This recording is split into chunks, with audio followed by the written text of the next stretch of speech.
básicamente sobre un trabajo de investigación que ella ha realizado para culminar sus estudios de magíster en economía en la Universidad Complutense en España, y ha salido como sobresaliente dentro de un gran número de estudiantes. Entonces es un orgullo para nosotros, las autoridades de la Universidad Científica, contar con una profesora como la profesora Milagros Quispe, y he aprovechado yo esta gran oportunidad de tenerla en nuestra planta docente para que les dé un poco una descripción de la investigación que ha realizado y para que los inspire a realizar investigaciones similares en economía. He escogido este tema, que es el tema de la pobreza, pero pues ustedes pueden hacer otros trabajos de investigación, como bien acaba de decir el decano, lo pueden enfocar o orientar al tema que ustedes están buscando específicamente, pero la metodología va a ser casi similar. Un ejemplo. Ahora bien, el tema de pobreza, porque como he venido ya impartiendo, por ejemplo, las chicas que están acá de estadística, es un tema que está muy relacionado con muchos temas como lo vamos a ver. El trabajo consiste en estos pasos. 5 pasos. Planteamiento teórico, un planteamiento metodológico, resultados, conclusiones y recomendaciones. En el planteamiento teórico siempre va a ir un concepto, una teoría de acuerdo al enfoque de la investigación que tú quieres hacer. A continuación, una metodología. ¿Cuál va a ser el uso? ¿Cómo vas a enfocar? ¿Cuál es el método que vas a utilizar para ver cuál es el método que tú vas a aplicar para poder decir o definir lo que has puesto? A continuación, una vez que tienes el método, aplicas un modelo econométrico que nosotros hacemos, obtienes unos resultados, las conclusiones y las recomendaciones. No existe un concepto único para definir exactamente cómo abarca o qué es la pobreza. Y si no existe un concepto único, tampoco existe una forma de medir únicamente la pobreza. Pero sin embargo, sí tenemos un consenso en decir, ¿no? Por ejemplo, que la pobreza es una situación de privación que obliga a quienes la padecen a llevar una vida fuera de los estándares socialmente establecidos. Es un consenso. Es un consenso, es decir, la mayoría llega a esa opinión. Pero además de eso, también hay otro consenso en el que dicen, bueno, pobreza es aquel peruano, aquella persona que vive con un nivel de bienestar por debajo al bienestar que se acepta socialmente. Eso es un consenso. Pero ese consenso se quiebra, por ejemplo, cuando tú dices, bueno, ¿cuál es ese nivel de bienestar? No sé, son muchos factores. ¿Cuál? Yo no sé cuál es ese nivel de bienestar. Más aún, no hay consenso en saber cuál debería ser el mínimo de nivel de bienestar para yo decir que ya soy pobre o no soy pobre. ¿Por qué es importante conocer o saber, ¿no? O definir la pobreza? ¿Por qué? Porque es importante. Aún más sabiendo que no existe un concepto único y por consiguiente no existe una forma de medir la pobreza únicamente, no hay. Entonces, la importancia radica en que conforme tú vas a definir la pobreza, tú vas a medir la pobreza. Entonces, tienes unos resultados de esa medición de la pobreza, entonces con esos resultados tú vas a aplicar tus políticas económicas para solucionar ese tema de pobreza. Dentro de esas políticas económicas lo que hay es las políticas sociales. Dentro de las políticas sociales se encuentran los famosos programas sociales. Entonces, según como tú definas la pobreza, vas a tú medir la pobreza y vas a aplicar esos programas sociales a esa gente que tú catalogas como pobre. Ahora bien, entonces, si tú defines la pobreza de una forma muy restrictiva, muy dura, entonces tú vas a dejar demasiada población que realmente es pobre, no la vas a considerar como pobre y por consiguiente no le va a llegar la ayuda social. En el extremo, si tú colocas o defines la pobreza de una forma muy flexible, muy laxa, entonces va a haber demasiada población considerada como pobre cuando de repente no lo es y va a recibir ayudas del Estado cuando de repente no tiene una carencia urgente. Entonces, ahí, en ese punto radica la importancia de tener un concepto y por consiguiente una forma de definir adecuadamente la pobreza para un país, por ejemplo. ¿No? Entonces, esa es la importancia de saber esta cosa. El enfoque monetario se define pues, ¿no? O se considera pobre monetario aquel individuo que tiene menos de un determinado ingreso del hogar, ¿no? Que tiene un nivel de gasto per cápita inferior a un gasto, o mejor dicho, es inferior al gasto necesario para adquirir una canasta básica de consumo. Eso es en términos monetarios. En términos multidimensional, pues dice, ¿no? Ese es un aporte importantísimo de Amartya Sen que ya hemos venido leyendo hasta el momento. ¿Qué dice Amartya Sen? Bueno, la pobreza no debe ser visto solamente en términos de un bien, que es en este caso el dinero. No, la pobreza tiene que ser visto de muchos ángulos, de muchas dimensiones. porque la pobreza no tiene un efecto unidimensional, sino multidimensional, ¿no? Entonces, pues dice eso, ¿no? Debemos de ver la pobreza como una cuestión de personas y sus capacidades y oportunidades en varias dimensiones, en lugar de verlo de una sola dimensión, que en este caso es la necesidades básicas insatisfechas, un tema subjetivo. Por ejemplo, no existe un enfoque para medir la pobreza subjetiva, que es con la que se relaciona en función a cómo yo me siento realmente pobre, ¿no? Bueno, la de los activos es un enfoque muy interesante, moderno, en el que dice, bueno, pobre en activo es aquel pobre en el que o tiene pocos activos, o porque los activos que tiene son de baja rentabilidad, o simplemente no sabe administrar esos activos.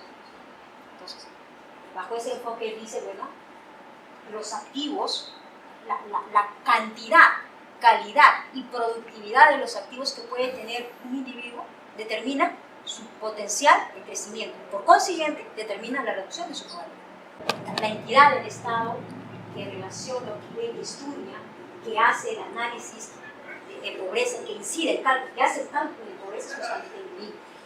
El INEI calcula o estima la incidencia de pobreza usando un enfoque de pobreza monetaria. Así lo hace. Entonces, todos los reportes que saca el INEI respecto a la pobreza es un enfoque monetario, es un enfoque de gasto, pobreza por gasto. Aquí sí me gustaría detener un poquito porque pues, no se trata solo de ver que las líneas de pobreza están evolucionando o han aumentado a través del tiempo por el efecto de la inflación, sino porque nosotros tenemos que ver ¿no? cuál es la consecuencia, por qué ha aumentado, por qué, qué pasó desde el 2009 hasta el 2015, pues de 255 a 315 soles, bastante, una evolución bastante de la inflación, sabiendo que la inflación tiene un efecto a nosotros, pues un efecto contractivo, ¿no? Además de disminuir mi salario real, además de hacer eso, pues ¿qué hace, no? Por ejemplo, ya no me permite ahorrar más, porque mi capacidad adquisitiva disminuye, pero además de eso, pues si yo tengo unas deudas, pues me hace más deudor, ¿no? Porque sabemos que si una deuda, la tasa de interés es un bien, es un precio, y en términos de inflación el precio aumenta, entonces me hace más deudor, ¿no? Entonces, todo eso se puede reflejar acá, por ejemplo, cómo estas líneas de pobreza van evolucionando y cómo me va diciendo a mí la inflación va creciendo en el tiempo. Entonces, el INEI mide la pobreza o la evolución de la pobreza en términos monetarios, y esto es lo que tenemos hasta acá, del 2009 al 2015, que es el periodo de análisis que se está haciendo. Entonces, pues aquí tú ves que efectivamente los niveles de pobreza se han disminuido. Claramente se puede ver acá, ¿no? Desde el 2009 de 33.5 hasta 28 a 21.8, pues la disminución es significativa. Y si tú avanzas un poquito hacia atrás, desde el 2007 hasta el 2015, pues en el 2007 marcaba sobre el 42% la pobreza. A 20% pues hay una disminución de 20 puntos y es bastante significativa. Ahora bien, lo que estamos midiendo, y está bien, son los niveles de pobreza, más no la pobreza en sí del peruano de pie. Eso sí, ahí está la diferencia, ¿no? Porque nosotros no sentimos que efectivamente nuestra pobreza está yendo bien. Ahí hay algo, efectivamente. ¿Se está disminuyendo los niveles de pobreza? Sí, está bien. Sin embargo, en los últimos años, aquí a partir del 2013 hasta el 2015, pues, la disminución de la pobreza ha sido cada vez menor. Y va a seguir siendo cada vez menor, que ya sabemos que estamos en una etapa de enfriamiento de la economía. Por consiguiente, si se crece menos, pues hay menos oportunidades para poder seguir disminuyendo este tema de pobreza. Y es bien difícil llegar, no va a ser tan sencillo, pues, que se cumpla probablemente la meta del gobierno, que es al 2021. La pobreza total la quieren llevar hacia el 15% y la extrema prácticamente erradicarla a 1%. Entonces, eso es bastante ambicioso, lo cual tendría un problema si es que seguimos con este fenómeno, con esta etapa de enfriamiento de la economía. Sin embargo, pues si nosotros pasamos, o mejor dicho, analizamos ya en dos partes, ¿no? La pobreza en sí para un espacio rural y la pobreza para un espacio urbano, pues tenemos este escenario, que aún cuando los niveles de pobreza han disminuido, pues siguen siendo bastante altos, ¿no? Si bien es cierto, en 2009 la pobreza general marcaba 66 y para 2015 marcado 45, es bastante la disminución, pero aún así es bastante alto porque está sobre el 45%, es inmenso. Y respecto a la población rural, es más aún, ¿no? Es más aún. La diferencia se nota claramente. Y esto es algo que pareciera que ya nosotros nos hemos acostumbrado a ese escenario. Pareciera que ya estamos acostumbrados a decir, bueno, sí, la pobreza urbana es mucho menor respecto a la rural. Es un escenario que no cambia, que está presente ahí, y eso debe ser sinónimo de preocupación. ¿Por qué sucede eso? ¿Por qué van pasando los años, seguimos disminuyendo la pobreza total, pero el escenario de pobreza extrema y rural no cambia? Es el mismo. Esa separación entre la pobreza urbana o el poblador urbano y el poblador rural, pues no cambia, está ahí. Esa separación se llama la brecha, ¿no? Que nosotros conocemos. Esa brecha sigue igual, no se hace nada. Pasan los años, cambian los gobiernos, se utilizan políticas económicas, se aplican las políticas económicas, sí, se disminuyen los niveles de pobreza, pero cuando tú separas eso, sigue lo mismo. Seguimos en la misma situación, si te das cuenta, ¿no? Esa separación tan grande, tan abismal de la pobreza urbana respecto a la rural. Ahí se ve la separación. Es más, no solamente eso, sino que se ve que se mantiene la diferencia en 3 puntos. La pobreza rural es 3 veces más que la pobreza urbana. Y sigue siendo lo mismo, sí, seguimos incluyendo, pero sigue siendo, esa separación es la misma. Ahora, ¿qué implica esa separación? ¿Qué hay detrás de esa separación? Por ejemplo, la diferencia entre los ingresos, los trabajos, los sueldos, las oportunidades, el acceso a servicios básicos, todo es totalmente diferente y no cambia. El tema de preocupación es que no cambia. ¿Por qué no se requiere? ¿Por qué no se cambia eso? Si hemos tenido situaciones de economía bastante bien, hasta antes del 2013, pues aquí, ¿no? La economía venía para bien. A partir del 2013, 14, 15, pues se vino un bajón, ¿no? Pero si es así, ¿por qué no se dan esas oportunidades? ¿Por qué esto no se cambia, ¿no? Entonces, ahí es la pregunta para hacernos nosotros. ¿Qué está pasando? Y si nosotros miramos ya en mapas de pobreza, que se establece, toda esta información está hecha en función del ENEI, los datos que vota el ENEI. Entonces, si nosotros vemos la evolución y queremos marcar cómo ha sido la pobreza en términos ya de provincias, es similar. El escenario es el mismo, no cambia. Parece que ya nos hemos acostumbrado a decir que tanto la pobreza total como la pobreza extrema en Cajamarca ha sido mayor. El departamento de Cajamarca en el 2011 y el 2015 sigue siendo el departamento con mayor nivel de pobreza. Más del 50% de su población es pobre. No solamente eso, sino también es el mismo escenario en la pobreza extrema. O sea, Cajamarca, además de tener más del 50% de su población pobre, tiene también más del 50% de su población en pobreza extrema. ¿Ves? Entonces acá hay un escenario bastante... ¿Pero qué está pasando acá? Eso es gran contradictorio. ¿Por qué? Porque mira, si tú investigas bien, tú sabes que Cajamarca tiene un gran potencial que es la minería. ¿No es cierto? Y eso es algo contradictorio para ponerse a pensar. ¿Qué está pasando si Cajamarca es el departamento con mayores niveles de pobreza, si tiene ese recurso que se llama la minería y hay algo? ¿Qué está pasando ahí? No se está aprovechando los otros recursos que tiene esa provincia, como por ejemplo puede ser la productividad, en producción, en la parte agrícola, ¿no? Y todo, la pesca, el turismo, ganadería, exacto. Caso contrario sucede con el departamento de Madre de Dios. Madre de Dios, durante todo este periodo de análisis, lo que se mantiene lo mismo, es la provincia que según este indicador, según esta medición de pobreza en términos de pobreza monetaria, medimos la pobreza en términos de gasto, Madre de Dios es el departamento que tiene los menores niveles de pobreza, ¿no? Y aquí hay pobreza y pobreza extrema, los menores niveles de pobreza. Sin embargo, si tú analizas y buscas más, Madre de Dios es el departamento que tiene los peores niveles de servicios básicos. Es decir, tiene los peores a nivel de departamento, tiene los peores niveles de agua, saneamiento, electricidad, comunicación, transporte. Pero ¿cómo? Si es el departamento que tiene menores niveles de pobreza. ¿Qué está pasando ahí? ¿Ves? Entonces, ¿no? Contradicción, es una paradoja, podemos decir nosotros, ¿no? Es una contradicción.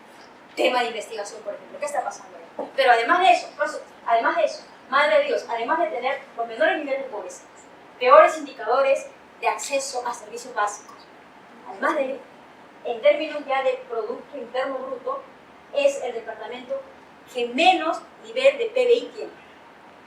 Cosa contradictoria. ¿Cómo puede ser que tiene los menores niveles de pobreza cuando tiene el menor nivel PIB? Debería ser lo contrario. Debería tener un mayor PIB que refleje efectivamente que está marcando que tiene menores niveles de pobreza. ¿Qué está pasando ahí, no? Cosa para investigar y que ya sabemos, salta a la luz clarísimo, que la parte ilegal, la informalidad, pues no se registra en el PIB. ¿Ven cómo llegamos a deducir? Eso es. Entonces, eso no está registrado en el PIB. Y eso es lo que debería estar pasando en Madre de Dios, porque si Madre de Dios tiene los menores niveles de pobreza, y que estoy viendo acá, y esto es un análisis que hace el INEI a través del término de gasto, o sea, que está gastando más de esa línea de pobreza, entonces debe haber un problema. ¿De dónde obtiene el dinero? Pues de una forma informal. En Madre de Dios, claro, tal ilegal, tal ilegal, y todo es ilegal, ¿no? Y eso es lo que está pasando. Investigar, ahí podemos, un gran material para investigar. Entonces, pues esto marca claramente, ¿no? Que además, ¿no? Entonces, esto marca que Perú, pues es un país, ¿no? Donde vemos que si bien es cierto los niveles de pobreza están disminuyendo, la desigualdad es, no se ha hecho nada. Hemos avanzado en disminuir los niveles de pobreza, pero no hemos avanzado absolutamente nada en disminuir la desigualdad, porque esto lo está marcando, ¿no? Y justamente ese es el análisis que obtuvo este gobierno cuando entró y dijo, bueno, aquí mismo, ¿no? ¿Qué dice? Bueno, el Perú es un país pobre que tiene alrededor de 6,5 millones de población en situación de pobreza, en el que existe altos grados de desigualdad con población que no tiene ingresos suficientes para poder cubrir una canasta básica y que no tiene acceso a servicios. ¿Ves? ¿Cómo hemos llegado a deducir? Por los datos. Y así pasamos. Entonces, ¿no? Entonces, ¿cuál es el problema acá? Bueno, es que todo esto está medido, está hecho en función de la pobreza por gasto, a través de la pobreza. Entonces aquí debe haber un problema. Entonces, la medición de la pobreza por gasto tiene sus beneficios y también sus ventajas y desventajas, ¿no? Entonces, pues justamente una desventaja es esto, es que es muy limitado porque no captura efectivamente la pobreza del peruano. No llega a capturar verdaderamente la pobreza del peruano. Y eso porque cada peruano vive la pobreza, tiene la pobreza de forma diferente, ¿no? Entonces, pues no se necesita otros indicadores que complementen a este indicador de pobreza monetaria, ¿no? Entonces, Cajamarca, por ejemplo, o Madre de Dios, por ejemplo, es clarísimo de cómo, lo que acabamos de ver, Madre de Dios es un ejemplo clarísimo de cómo la pobreza monetaria, la forma como se está midiendo, pues tiene sus limitaciones, clarísimo se nota, ¿no? Porque ¿cómo es posible que Madre de Dios tenga los menores niveles de pobreza y los peores indicadores de acceso a servicios básicos? Ahí nomás se nota la diferencia, ¿no? Entonces, eso es lo que decíamos, lo marcamos. Yo puedo gastar, yo peruano de a pie, puedo gastar más de 328 soles, que es el valor de la línea de pobreza al mes, pero sin embargo sigo siendo pobre, porque sigo viviendo en unas situaciones de hacinamiento, o porque simplemente no tengo acceso al agua, por ejemplo, no tengo saneamiento, o no tengo simplemente comunicación, ¿no? O simplemente tengo la educación primaria, nada más. Pero sin embargo gasto más de la línea de pobreza, del valor, del costo de la línea de pobreza, ¿ves? Entonces, se necesita otros indicadores, además de esta forma de medir de forma monetaria, que complementen, ¿no? Para poder darme cuenta cómo puedo captar mejor el tema de la pobreza. Y justamente, ahí lo que yo he querido utilizar en este trabajo de investigación es el aporte de Amartya Sen. ¿Qué dice Amartya Sen? Amartya Sen dice, bueno, la pobreza, como lo hemos visto, no solamente debe ser visto en función a una sola variable que es el dinero, no, tiene que ser visto en función de otras variables, porque el efecto es multidimensional, no solamente unidimensional. Entonces, ¿qué otras variables pueden entrar? Pues, por ejemplo, estos que están acá. Por ejemplo, yo necesito ver la pobreza en términos de, por ejemplo, vivienda, salud, educación, acceso a servicios básicos, agua, saneamiento, electricidad, comunicación. Ver la pobreza en forma de la vulnerabilidad. Hablar sobre esta línea de pobreza es muy rico en temas de investigación. Créeme que sí. Aquí podemos hablar de mucho. Sin embargo, lo que podemos decir es lo siguiente. En el término de vulnerabilidad, esta es la línea de pobreza. Dice, bueno, el costo para el 2015 ha sido de 315 soles, para el 2016 ha sido de 328 soles.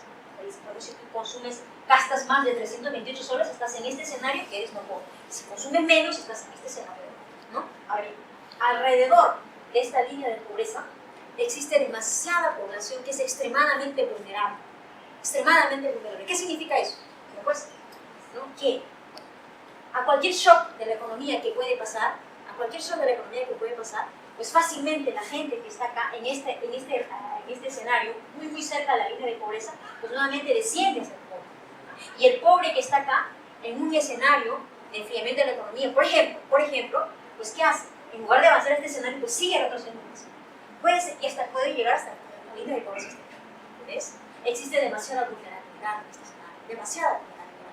Entonces, ¿qué se debe hacer? Bueno, pues se debe proteger esta situación. Yo necesito capturar la pobreza en términos de vulnerabilidad para saber qué debo hacer en esta situación. ¿Qué debo hacer cuando hay un shock económico? ¿Qué debo hacer cuando estoy en una etapa de enfriamiento de la economía? Que es lo que estamos viendo ahora. En temas de vivienda, necesito ver o capturar la pobreza, por ejemplo, cuando tengo hogares en viviendas inadecuadas, cuando yo vivo en hogares de hacinamiento, eso es lo que acabo de decir. Yo puedo gastar más de la línea de pobreza, pero sin embargo vivo en hogares de hacinamiento. ¿Qué significa esto? Bueno, pues en hogares totalmente inadecuados, en habitaciones en las que solamente debe ser acomodado por una persona, pero sin embargo viven muchas personas. Es extremadamente caótico. Pero, por ejemplo, en temas de salud, ¿no? Esto es fundamental, esto es fundamental. Si nosotros queremos, por ejemplo, ver la pobreza en términos de indicadores solamente, indicadores infantiles, eso es importantísimo. Desnutrición crónica, anemia, mortalidad. ¿Y qué decir del CIS y el estrés? ¿No? Eso es ¿no? Por ejemplo, ¿cómo es posible que si la pobreza, eso me gustaría que te preguntes, ¿no? Para un trabajo de investigación, ¿cómo es posible que si la pobreza está disminuyendo, los niveles de pobreza están disminuyendo? Eso está bien, pero sin embargo tenemos altos niveles de anemia, que está sobre el 33%. Tenemos altos niveles de desnutrición crónica, que está sobre el 18%. Mortalidad infantil, sobre el 13%. Bueno, en el CIS y en el salud, alto grado de infiltración, ya se sabe. Pero ¿cómo es posible eso? ¿Cómo es posible que si la pobreza está disminuyendo según el cuadro que acabamos de ver, sucede esto? Y más aún, conociendo las implicancias que nosotros tenemos, por ejemplo, solamente de la anemia. Eso dice, bueno, ya se sabe, un niño que tiene anemia, pues no se va a desarrollar igual que un niño que no tiene anemia. Muy bien, pero ¿qué es eso? ¿Qué significa eso? ¿Cuál es la implicancia para el Perú? Y no solamente para el Perú, sino para el propio niño y su familia que haya tenido anemia. Pues eso es, ¿no? Un niño que ha tenido anemia, todas sus capacidades, el desarrollo, ¿no? Su proceso de desarrollo como persona no va a ser igual a un niño normal. Y por consiguiente, no va a tener las mismas oportunidades que un niño normal, ¿no? Eso no se va a desarrollar bien. La capacidad intelectual va a ser por un niño. Entonces, el tema central, ¿cuál sería? Pues que la pobreza que va de generación en generación no se va a poder romper. Todo por el tema de la anemia. Eso es muy importante. Buen trabajo de investigación. Por ejemplo, ¿y qué decir acá en el CIS y el que existen altas tasas de filtración? Eso ya es escandalosamente. Entonces, necesito ver un indicador, algo que me relacione eso. Por favor, si pasamos uno más. Por ejemplo, en educación, indicadores de atraso necesito.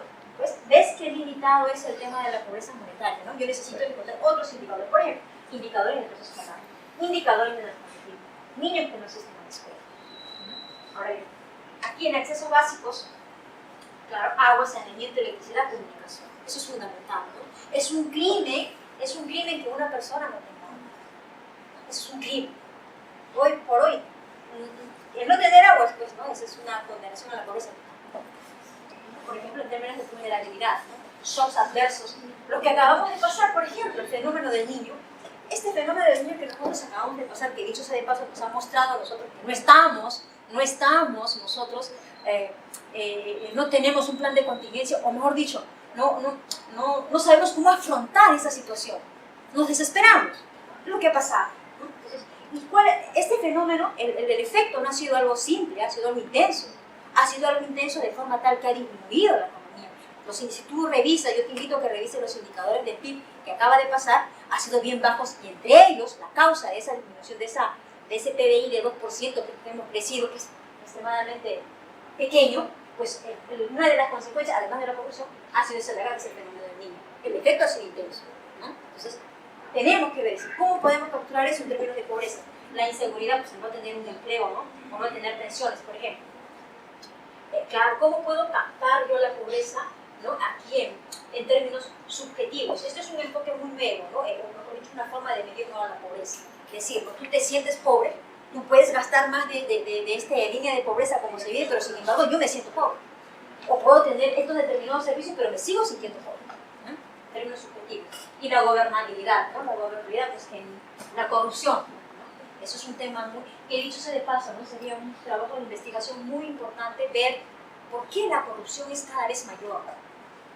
Y bueno, lo que acaba de pasar, ¿no? Que es extremadamente notorio, ¿no? El tema que está pasando. Funcionamiento de las instituciones, la transparencia, el concepto de democracia, ¿no? Entonces, yo necesito captar pues la pobreza no solamente en términos monetarios, que es lo que acabo de ver, está bien, ¿no? Pero necesito ver la pobreza con estos enfoques de acá.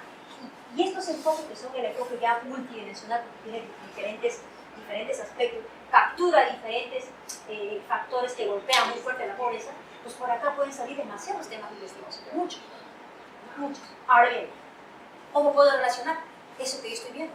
¿Cómo puedo relacionar estos temas de pobreza, por ejemplo, con el acceso al servicio básico? ¿Cómo lo relaciono? Es justamente ahí donde entra ya el término de la econometría. Ahora sí pasamos, ¿no? Entonces, justamente es ahí donde ya utilizo yo el término de ¿para qué me sirve esa herramienta de econometría que yo he venido estudiando, ¿no? en el término de mi carrera? Pues justamente me sirve para eso. Yo tengo esta idea, bueno, ya sé, tengo la pobreza, ya sé que la definen en términos monetarios que es limitada, porque yo sé que la pobreza depende de otras cosas más, como por ejemplo el acceso a servicios. Pero ¿cómo relaciono esos dos? ¿Cómo lo hago? Y justamente, para relacionar eso, pues yo utilizo la econometría. La econometría yo sé que es una materia que se estudia, que concentra las tres materias que yo he estudiado: la economía, la matemática y las estadísticas. La econometría, ¿qué dice? ¿No? Utiliza las matemáticas justamente para eso, para poder plasmar esa idea de la realidad económica que yo sé, de la realidad del escenario en el que yo estoy viviendo, esa realidad económica la quiero capturar y la quiero plasmar en un término matemático. Para eso utilizo las matemáticas. Las plasmo así, en términos lineales. Entonces, una vez que tengo eso, pues yo tengo que calcular esos valores. ¿Cuánto es esto? ¿Cuánto es cada valor? Una vez que los he calculado, pues necesito saber si efectivamente esos valores que he calculado son significativos, es decir, son importantes, afectan, están bien o están mal. Y para eso utilizo las estadísticas, para corroborar si esos valores que yo estoy utilizando son correctos. Para eso utilizo las estadísticas. Y la economía, o mejor dicho, la teoría económica, la utilizo para darle sentido a lo que yo estoy haciendo, para darle sentido económico a ese trabajo de investigación que yo estoy haciendo. Por ejemplo, el tema de pobreza, ya sé, la pobreza monetaria es limitada, necesito comparar con otro indicador, una pobreza multidimensional, como por ejemplo el acceso a servicios.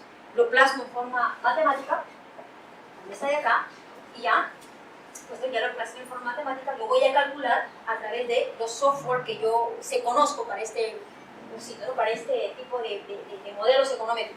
Puedes utilizar el STAT, el IBIUS, el MATLAB, el R y tantos que hay.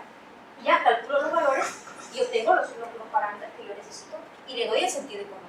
Y digo, bueno, efectivamente, bueno, yo sé por intuición que, pues no, si yo tengo el acceso al agua, mi pobreza disminuye. Eso por intuición yo lo sé, pero yo tengo que demostrar eso, demostrar si efectivamente es correcto. Y una vez que lo he demostrado, ¿en cuánto afecta eso? Ya sé que es significativo, ya lo demostré, ya saqué, ya lo plasmé, y ahora yo digo, pues bueno, eso será significativo, es decir, será relevante, es importante, voy por buen camino, necesito saber eso. Entonces, justamente la econometría te permite eso. Ahora bien, pues ya digo, bueno, en este caso, ¿no? Yo voy a plasmar la pobreza monetaria como una pobreza multidimensional y quiero obtener los resultados. Bueno, entonces yo digo, para esto utilizo, hay un modelo econométrico muy interesante, muy usado en estos trabajos de investigación que se llaman los modelos de corte transversal o los modelos logísticos. Logísticos porque utilizan, en la parte matemática, utilizan la función logística para poder establecer esos modelos. Entonces, el resultado que te da son en términos de probabilidades. Y el uso que tú utilizas para las variables, ¿no? La forma como utilizas también es en términos de probabilidades. Entonces, se plasma matemáticamente utilizando la función logística como es esta de acá, pero créeme que esta función logística que yo veo, ¿no? A simple vista, ya lo vi, que es demasiado complejo respecto a esto.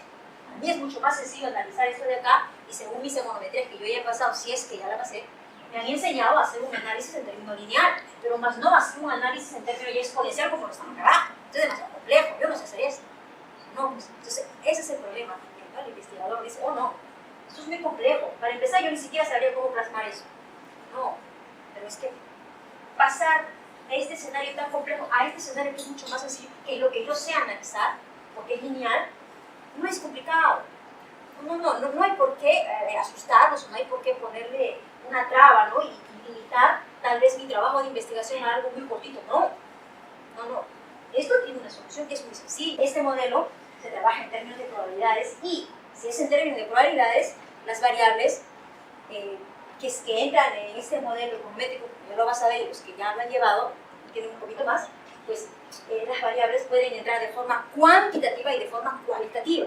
Cuantitativa es un valor, una cantidad. Por ejemplo, ¿no? Los años de estudio, mis años de edad, qué sé yo, el número de hijos. Pero una variable cualitativa es una variable que te va a ti, que te permite capturar una cualidad, como por ejemplo, si eres pobre o eres no pobre. Si tienes agua o si no tienes agua. Si tienes servicio a electricidad o si no tienes servicio a electricidad. Entonces, tú lo que haces es transformar esas variables solamente en dos valores, 1 y 0. 1 si es que tienes el bien y 0 si no lo tienes. 1 si tienes la enfermedad y 0 si no lo tienes. ¿Entiendes? 1 si el evento va a suceder y 0 si el evento no sucede. Entonces tú dices, bueno, 1 si es que el evento sucede, 1 si es que soy pobre y 0 si es que no soy pobre. Entonces ahí yo voy catalogando mis variables en función a lo que yo necesito. Por eso se llama un modelo de tipo corte transversal, un modelo que utiliza las probabilidades para obtener los resultados. ¿Ah? Entonces, bueno, pues, y utiliza para esto la función logística. Es muy sencillo. Entonces, ¿cómo hemos llegado, por ejemplo, hasta ahí? Unas matemáticas muy sencillas que lo voy a demostrar ahorita. Por ejemplo, le digo, en términos de probabilidad, digo, bueno, y sub 1 es igual a 1 y digo, y es pobre. Entonces, cuando y coge el valor de 1, este es pobre. Y cuando y coge el valor de 0, es porque es no pobre. Y ya está. Y así, cuando la variable x coge el valor a 1, entonces el evento sucede. Y cuando la variable coge el valor de 0, es porque el evento no sucede. Entonces yo digo, si la variable x en este caso es electricidad, si electricidad es igual a 1 es porque tengo el acceso al servicio de electricidad. Y si es igual a 0 es porque no tengo el acceso al servicio de electricidad. ¿No? Así. Y por ejemplo, si y es igual a 1 es porque tengo la educación. Y si y es igual a 0 es porque no tengo la educación. Y así puedo ir catalogando las variables que yo necesito para mi trabajo de investigación. ¿No? Ahora, ¿cuántas variables? Poco, mucho, demasiado.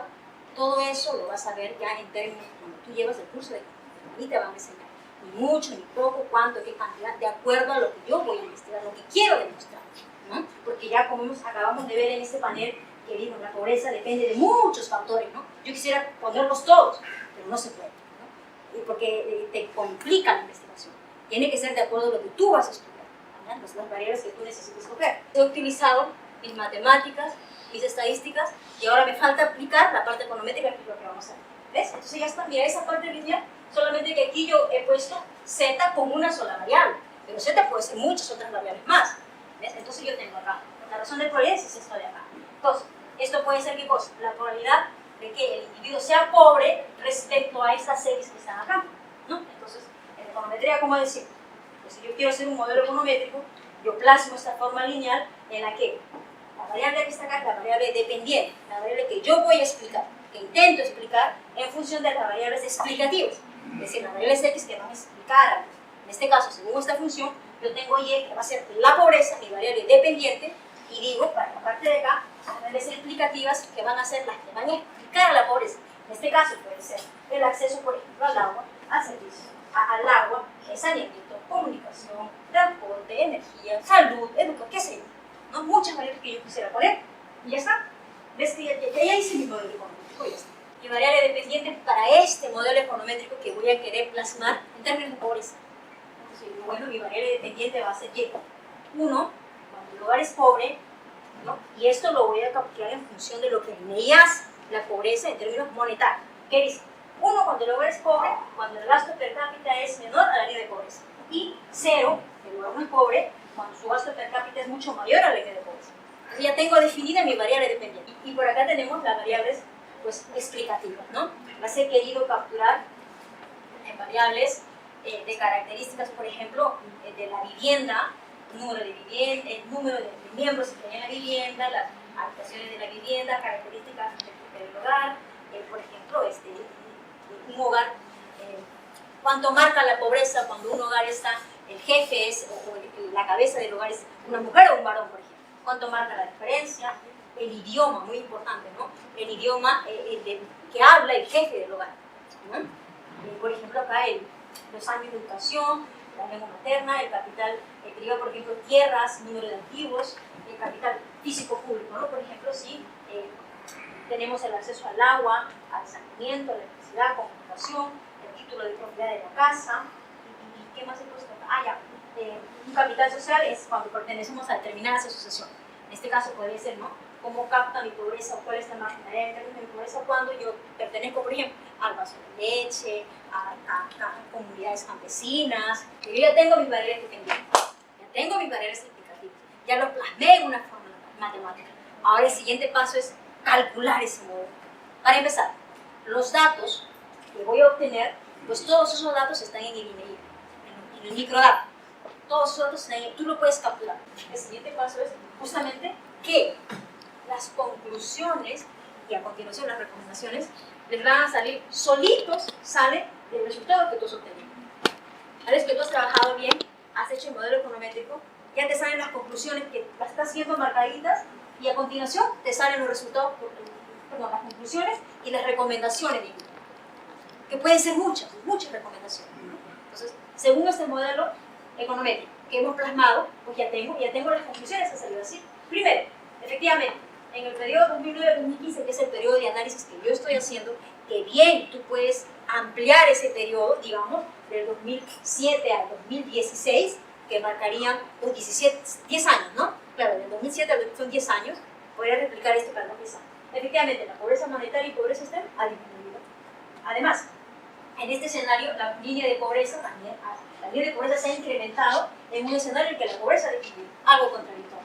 Bueno, a nivel nacional, el modelo de regresión logística muestra que efectivamente existe evidencia estadística para decir que el acceso a los servicios públicos, como agua, saneamiento, electricidad, teléfono, reducen la probabilidad de ser pobre, mientras que los hogares, o mejor dicho, sí mismos, los hogares que tienen el título de propiedad de vivienda, y que además esta vivienda tenga una mayor cantidad de habitaciones, tanto, ¿no?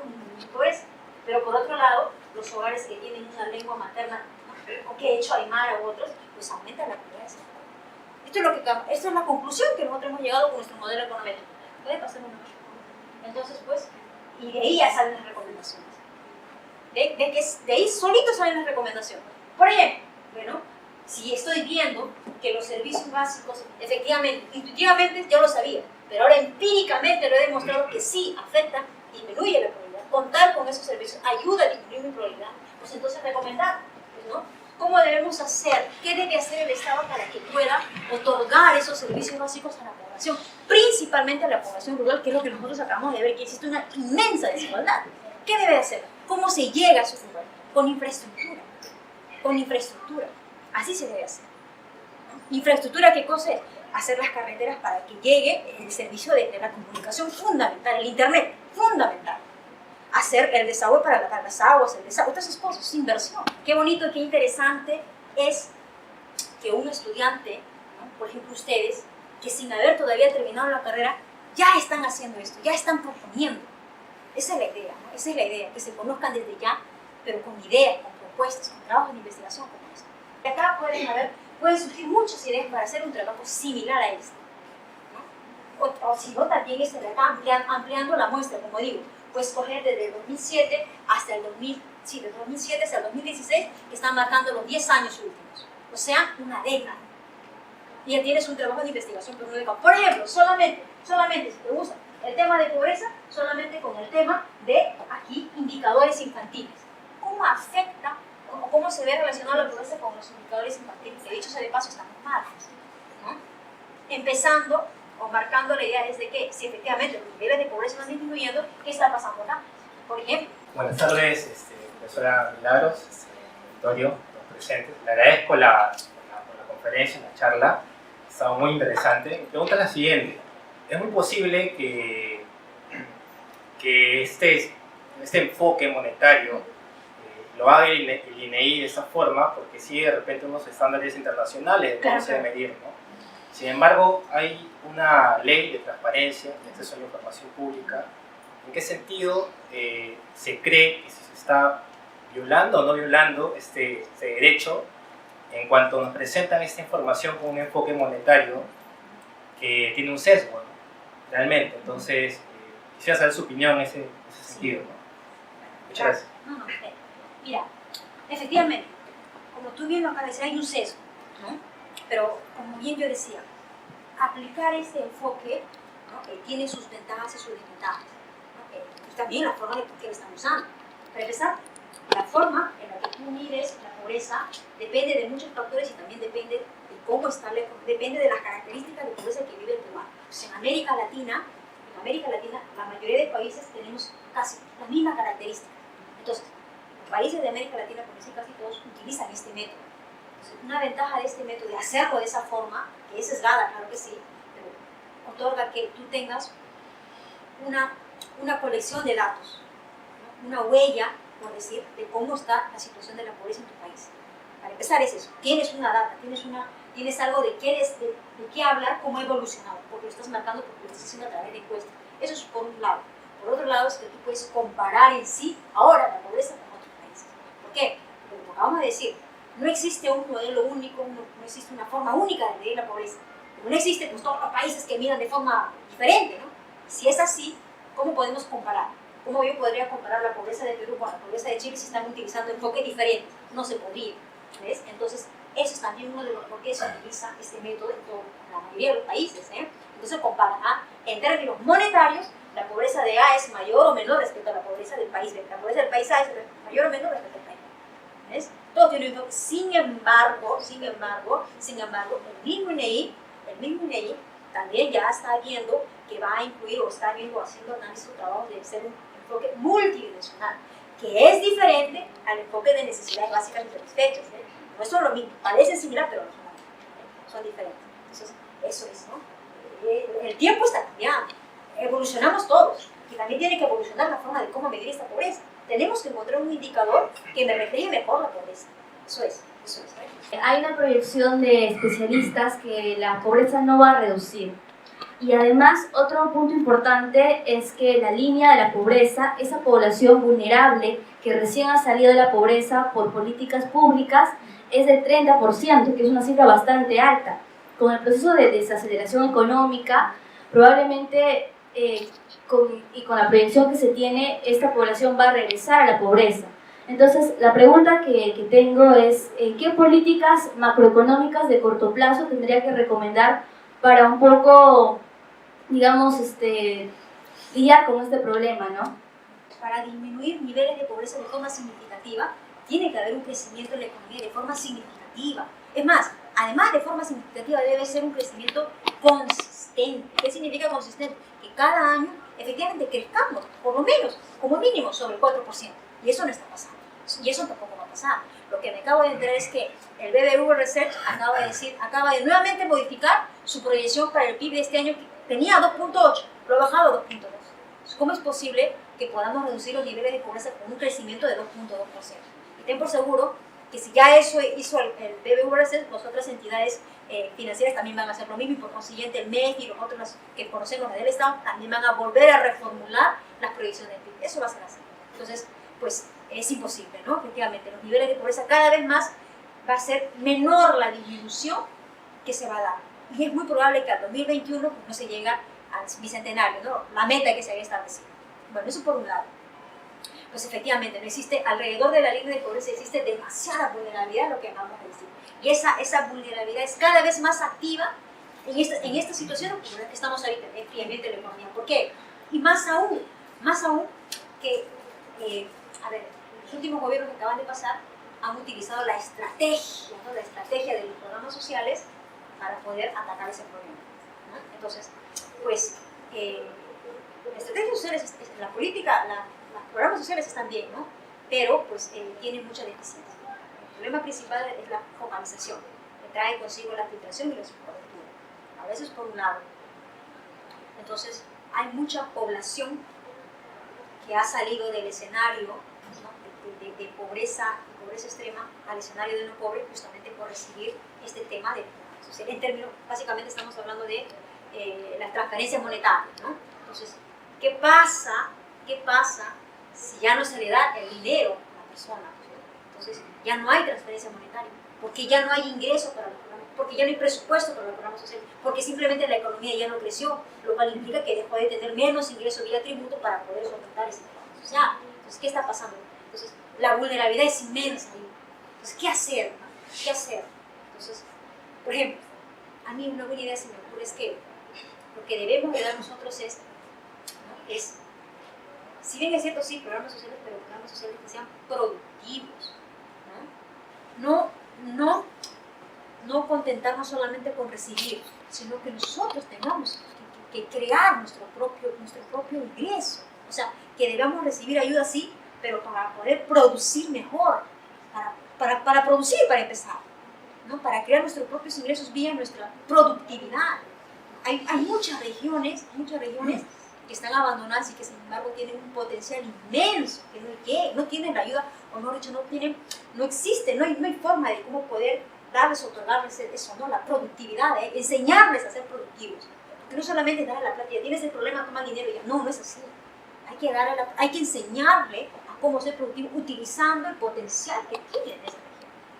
La agricultura, la ganadería, qué sé yo, todas estas. El turismo, la comida, la gastronomía. Claro que sí, hay que enseñar. Entonces, para mí una muy buena propuesta, por ejemplo, podría ser eso, ¿no?